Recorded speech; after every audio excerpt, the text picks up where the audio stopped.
Breaking news. Srikakulam జిల్లా D మత్స్యలేశం గ్రామానికి చెందిన మత్స్యకారులు ఆదివారం బంగ్లాదేశ్కు చెందిన 8 మంది మత్స్యకారుల్ని పట్టుకున్నారు. సముద్రంలో ఓ పడవపై అనుమానాస్పదంగా వెళ్తున్న వ్యక్తులను స్థానిక మత్స్యకారులు గమనించి వెంటనే మరో పడవలో సముద్రంలోకి వెళ్లి వారిని పట్టుకున్నారు. అనుమానాస్పద రీతిలో సమాధానం చెబుతుండటంతో వారిని ఎచ్చెర్ల పోలీసులకు అప్పగించారు.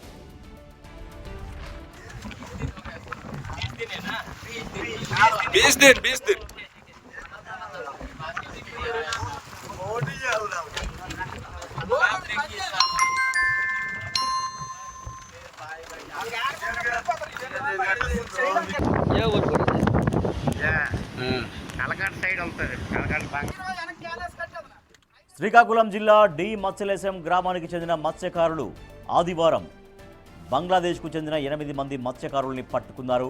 బిగ్ టీవీ స్క్రీన్ పైన మీరు విజువల్స్ చూస్తున్నారు. అవి సముద్రంలో ఒక పడవపై అనుమానాస్పదంగా కొంతమంది వ్యక్తులు అటు ఇటు తిరుగుతున్నారు.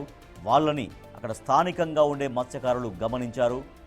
వెంటనే మరో పడవలో సముద్రంలోకి వాళ్ళు ఎక్కడైతే అనుమానాస్పదంగా సంచరిస్తున్నారో, ఒక పడవలో ఎక్కడైతే అనుమానాస్పదంగా చాలాసేపటి నుంచి చక్కర్లు కొడుతున్నారో వాళ్ళ దగ్గరికి వెళ్ళారు. వాళ్ళని పట్టుకున్నారు. అనుమానాస్పద రీతిలో వాళ్ళ ఆన్సర్స్ చెప్తున్నారు. ఎందుకు వచ్చారు, ఎక్కడి నుంచి వచ్చారంటే వాళ్ళ ఆన్సర్స్ కొంత పొంతనం లేకుండా అనిపించాయి. సో వాళ్ళని వెంటనే అక్కడ పోలీసులకు సమాచారం అందించి ఎచ్చెర్ల పోలీసులకు అప్పగించారు. సో మనం విజువల్స్లో చూడొచ్చు. సో పోలీసులతో పాటుగా అక్కడ మత్స్యకారులు, బంగ్లాదేశ్ నుంచి వచ్చినటువంటి మత్స్యకారులు, అక్కడ శ్రీకాకుళంలో ఉన్నటువంటి మత్స్యకారులందరూ కూడా పోలీసులతో సమక్షంలో కనిపిస్తున్నటువంటి విజువల్స్ మనం చూస్తున్నాం.